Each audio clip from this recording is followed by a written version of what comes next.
Good afternoon, everyone. It is about almost 3 o'clock in the afternoon on Monday, May 5th.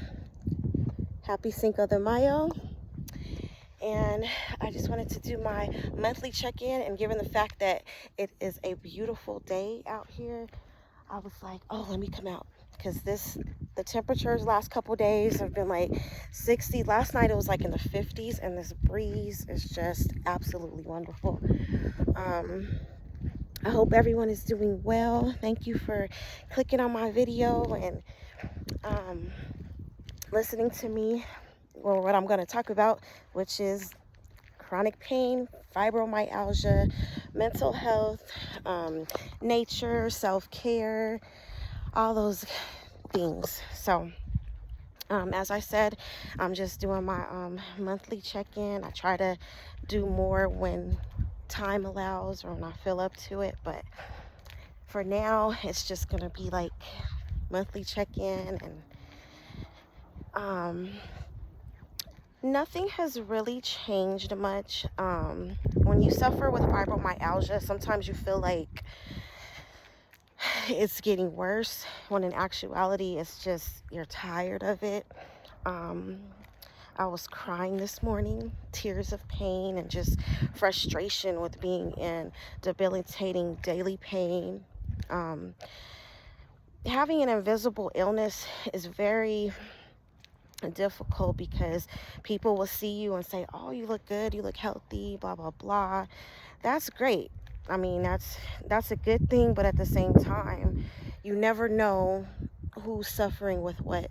And you just gotta be mindful of everything and just push through all of the pain and fatigue, because I mean, there's no cure for fibromyalgia, as most of you know.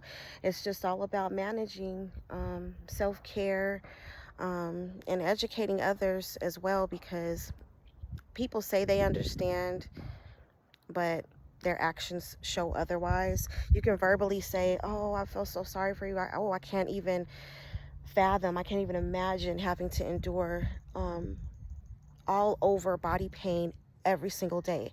I would hate to know that I would have to take medication just to take the edge off of the pain that is being experienced. And so, in addition to fibromyalgia and things related to having it, because it's like, that's another reason why I think a lot of people in the past didn't believe in the diagnosis, because it's such a like a catch-all. Like it includes so many other things. But even if you think of it as female issues, like the pain that women only endure, like that time of the month, ovulation pain, which is called middle schmers, that's a thing. And even the PMS, the PMDD, I think it's just other medical terms and whatnot. And I've heard people say in the past that people didn't even believe in that. Like, oh no, we need to put those women in the insane asylum, because they are clearly tripping, in so many words. But yeah, until medical research and things were done, until that kind of stuff started coming out, then that's when people are like recognizing it and trying to I guess have different remedies for that condition. But as far as fibro, there's no cure. There's so many different medications out there, but then there's so many different I want to say side effects. Of course there's side effects with all medications, but I mean symptoms, that's the word, fibrofog. So symptoms, there are so many different symptoms with having fibromyalgia. The fatigue is one, but then there's also a condition called chronic fatigue syndrome. And some people may have that and not have fibromyalgia. So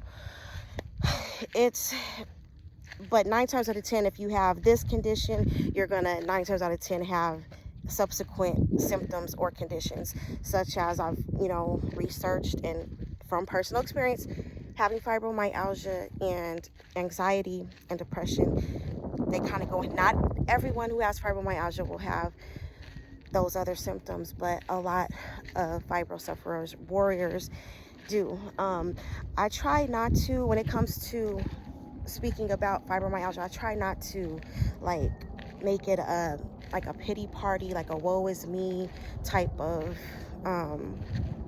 explanation, education on it. I try to just be more positive and try to have more of a positive outlook, because I mean, that's all us warriors can do. Us chronic pain, chronic fatigue, fibromyalgia warriors can do is be positive. That's like the best thing we can do for ourselves, is be positive and have a positive outlook.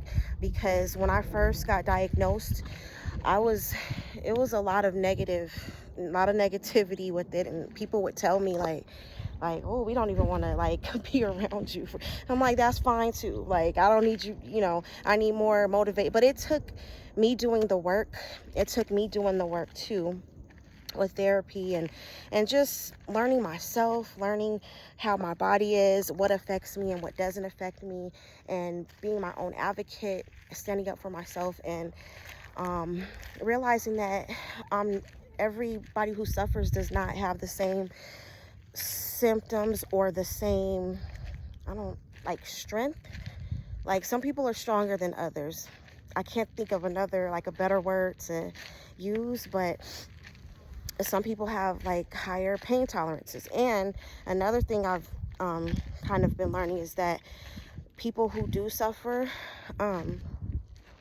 with fibro, they tend to develop over time a stronger threshold for pain. Now, another thing I heard or read about is that the pain medications, they can cause more back pain. It can cause more sensitivity to stimulus or whatever. Whereas if you weren't taking it, you probably wouldn't feel it as much, I'm assuming. But so there's so much research, I think, that still needs to be done, because I've also read that, oh, there's a cure for everything. Anything that's been diagnosed, or anything that a person has, there's always a cure for it. So don't ever let someone say that there's no cure. But as far as I'm concerned, it's just about managing. And I think if people can manage what they're dealing with, I think that's like the first step to feeling better, to having more pain-free days, managing, and not in a mean way, but that's another thing I'm trying to work on too, because I never want to come off as I'm going to do whatever I want to do when I want to do it type thing, because I'm the one that's suffering and no one else is going through this. But I have friends and family that they do care, and I don't want to come off as being mean, like it's all about me. I mean, you should love yourself, of course, but just in a more respectful way. So I'm working on how to convey that to friends and family. Like, look, I'm not going to always be able to say yes to what you invite me to or what you ask of me to do.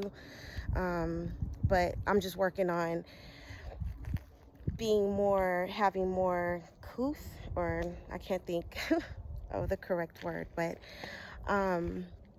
yeah, I just wanted to briefly chime in, because when I get to talking, I get to rambling on and on. But yeah, thanks. So I just said all that to say that when it comes to self-care and doing what's best for you, you have to think about those nights when you're in the bed alone crying while everyone else is sleeping peacefully, like, and you're going through it, and you need like a massage or whatever it is that you may need to alleviate the fibro pain that you're enduring.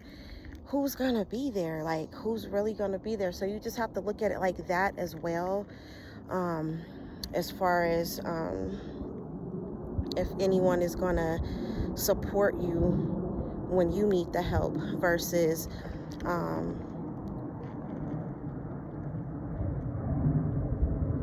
like I hear the plane, but I can't see it because of the beautiful cloud coverage. So you have to think of everything that you do for others, not in a tit for tat, like this for that type of way, but just more so you know what your body, if you're still learning, you're still learning. I'm still learning, but if you know for the most part that you're gonna have a night that's gonna be where after you do said request, that you know you're gonna pay for it, um just be mindful of that part. And you can even like tell the person, because I've had to say it, and the response that I've gotten was not the best. It was like, why are you predicting what you're going to go through? You're setting yourself up for that. Like, but it's like, I know my body. Like, of course I want to be more positive and just have more of a positive outlook, but at the same time it's like it's really hard to do. So it's something that I'm working on as well. But again, thank you to everyone who has clicked on the video and watched it all the way to the end. And please feel free to leave a comment, any questions or anything you may have, maybe something that I can chat about in the next video. But again, please like, share, and subscribe. Have a blessed rest of the month, rest of the week, rest of the year. Yes, everyone, peace and blessings.